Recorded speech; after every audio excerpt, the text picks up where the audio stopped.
Hello friends, welcome to Sunitha kitchen. ఈరోజు మన ఛానల్లో శ్రీకృష్ణ భగవానుడికి ఎంతో ప్రీతికరమైనటువంటి అటుకులతో పాయసాన్ని తయారు చేస్తున్నాను. చాలా రుచికరంగా ఉంటుందండి. తయారు చేసుకోవడం కూడా చాలా సులువు. దగ్గరలో మనకి శ్రీకృష్ణ జన్మాష్టమి ఉంది కదా, అందుకోసమే స్పెషల్గా ఈ రెసిపీని తయారు చేశానండి. మనం అటుకులతో పాయసం కానీ, కేసరి కానీ లేదా పొంగలి కానీ తయారు చేసి జన్మాష్టమి రోజు శ్రీకృష్ణ భగవానుడికి సమర్పించవచ్చు. ఏదైనా పర్వాలేదండి. ఇప్పుడైతే ఈ అటుకుల పాయసాన్ని ఎలా ఈజీగా తయారు చేసుకోవాలనేది క్లియర్గా చూపిస్తాను. ముందుగా అయితే మనం ఈ అటుకుల పాయసాన్ని ఏ గిన్నెలో కానీ పాత్రలో కానీ తయారు చేయాలనుకున్నామో దానిని ముందుగానే శుభ్రంగా కడిగి ఆ పాత్ర చుట్టూ కూడా పసుపు రాసి కుంకుమ బొట్లు పెట్టుకోవాలన్నమాట. ఇలాగా ముందుగానే గిన్నెని పూజించుకోవాలండి. మనం దేవుడు ప్రసాదం చేస్తున్నాం కాబట్టి ఖచ్చితంగా ఇలా చేయాలి. చాలామందికి తెలిసే ఉంటుంది, కానీ కొత్తగా పెళ్ళైన వాళ్ళకి తెలియకపోతే ఈ వీడియో యూజ్ అవుతుందని చెప్పి చెప్తున్నానండి. కొంతమంది అయితే దేవుడు ప్రసాదాల కోసం సపరేట్గా ఇత్తడి పాత్రలు కానీ స్టీల్ పాత్రలు కానీ సపరేట్గా పెట్టుకుంటారు. అలా చేసుకున్నా కూడా పర్వాలేదండి. ఇప్పుడైతే ఈ గిన్నెని స్టవ్ మీద పెట్టేసి 2 కప్పుల దాకా పాలు అలాగే 1 కప్పు దాకా నీళ్లు పోసి బాగా మరిగించుకోవాలి. ఓవైపు పాలు మరుగుతూ ఉంటాయి కదా, మరొక బర్నర్ మీద ఒక ప్యాన్ పెట్టుకొని అందులోకి 1 కప్పు దాకా అటుకులు తీసుకోవాలండి. ఇదే కప్పుతో నేను పాలు కూడా తీసుకున్నాను అనమాట. సో సరైన కొలతలతో చేసుకుంటే ఈ అటుకుల పాయసం పర్ఫెక్ట్గా వస్తుంది. ఇప్పుడైతే అటుకుల్ని 2-3 నిమిషాల పాటు వేయించుకుందాము మీడియం ఫ్లేమ్లో. 2-3 నిమిషాల తర్వాత ఈ అటుకుల్ని చూస్తే బాగా క్రిస్పీగా అయిపోయి ఉంటాయండి. ఇలా వేయించుకొని పక్కన పెట్టుకుందాము. ఇప్పుడు ఇదే ప్యాన్లోకి 1 టేబుల్ స్పూన్ కానీ 2 టేబుల్ స్పూన్లు కానీ నెయ్యి వేసుకొని వేడి చేసుకోవాలి. నేను ఇక్కడ ఆవు నెయ్యి వాడుతున్నానండి. జనరల్గా అయితే ఇలాగా దేవుడి నైవేద్యాలకు ఎక్కువగా ఆవు నెయ్యి వాడుతూ ఉంటారు, లేదా మామూలు గేదె నెయ్యి అయినా వాడుకోవచ్చండి. ఈ నెయ్యి వేడెక్కిన తర్వాత ఇందులోకి కట్ చేసి పెట్టుకున్నటువంటి కొన్ని బాదం పలుకులు అలాగే జీడిపప్పు పలుకుల్ని వేసి 1 నిమిషం పాటు వేయించుకుందాము. 1 నిమిషం తర్వాత ఇవి కాస్త వేగి ఉంటాయి కదా, ఇందులోకి ఇప్పుడు కట్ చేసి పెట్టుకున్నటువంటి ఎండు కొబ్బరి ముక్కల్ని కొద్దిగా వేసుకొని వీటిని కూడా వేయించుకుందాము. ఎండు కొబ్బరి ముక్కలు త్వరగా వేగుతాయండి, అందుకోసమే చివరిలో యాడ్ చేశాను.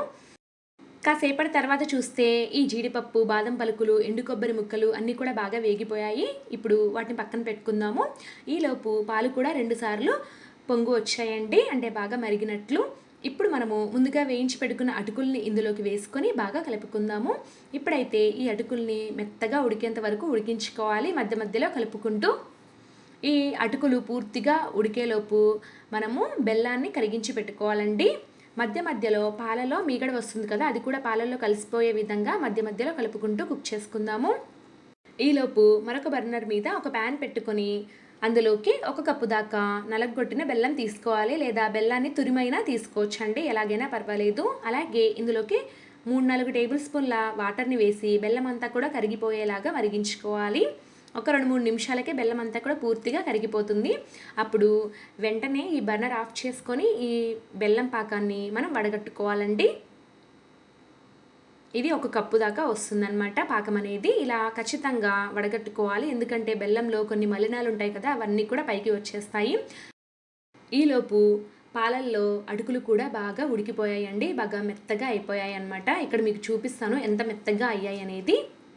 మనం చేతితో ఒకసారి చెక్ చేసినట్లయితే మెత్తగా మ్యాష్ అవ్వాలన్నమాట, అలా అయితేనే అటుకులు ఉడికినట్లండి.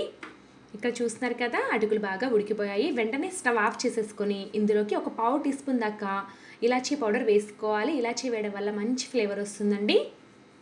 ఇప్పుడు మూత పెట్టేసి ఒక 5 నిమిషాల పాటు పక్కన పెట్టుకోవాలి, అంటే కాస్త చల్లారనివ్వాలండి ఈ మిశ్రమాన్ని. ఒక 5 నిమిషాల తర్వాత మూత తీసి చూద్దాము. ఈ అటుకుల మిశ్రమం అనేది కాస్త దగ్గర పడి ఉంటుందండి, అంటే చిక్కబడినట్లుగా అవుతుందన్నమాట. ఇలాంటి టైంలో మనం ముందుగా వడగట్టి పెట్టుకున్నటువంటి బెల్లం పాకాన్ని వేసుకొని బాగా కలుపుకుందాము. ఈ బెల్లం పాకాన్ని మనం స్టవ్ మీద ఉండగానే వేసినట్లయితే పాలు అనేవి విరిగిపోతాయండి. సో ఇలాగ స్టవ్ ఆఫ్ చేసిన తర్వాత ఈ బెల్లం పాకాన్ని యాడ్ చేసుకొని బాగా కలుపుకుందాము. ఇప్పుడైతే ముందుగా నేతిలో వేయించి పెట్టుకున్నటువంటి జీడిపప్పు, బాదం, ఎండు కొబ్బరి ముక్కల్ని వేసుకుందాము. అలాగే 1 చిటికెడు ఉప్పు యాడ్ చేసుకోండి. ఇలాగా స్వీట్ రెసిపీస్ చేసేటప్పుడు చిటికెడు ఉప్పు వేసుకుంటే టేస్ట్ అనేది డబల్ అవుతుందండి. అంతేకాదండి, వీలైతే కొద్దిగా నెయ్యి కూడా యూస్ చేసుకోవచ్చు. ఇప్పుడైతే ఇవన్నీ కూడా వేసాం కదా, మూత పెట్టేసి ఇంకొక 5 నిమిషాలు పక్కన పెడతాము. ఈలోపు కాస్త చల్లారిపోతుంది, ఈ మిశ్రమం అనేది ఇంకాస్త చిక్కబడుతుందండి. సో మనకి అటుకుల పాయసం అనేది రెడీ అయిపోయినట్లే. ఎంతో టేస్టీగా కమ్మగా ఉండే ఈ అటుకుల పాయసం రెడీ అయిపోయిందండి. దీన్ని ఒక సర్వింగ్ బౌల్లోకి తీసేసుకొని వేడివేడిగా సర్వ్ చేసేసుకోవచ్చు. దేవుడికి నైవేద్యంగా కూడా పెట్టొచ్చండి. ఖచ్చితంగా ట్రై చేయండి ఫ్రెండ్స్, ఎంతో టేస్టీగా ఉంటుంది. మీరు కూడా ఈ కృష్ణాష్టమికి ఈ అటుకుల పాయసాన్ని ఖచ్చితంగా ట్రై చేసి దేవుడికి సమర్పించి ఆ దేవుని ఆశీస్సులు అందుకుంటారని నేను ఆశిస్తున్నానండి.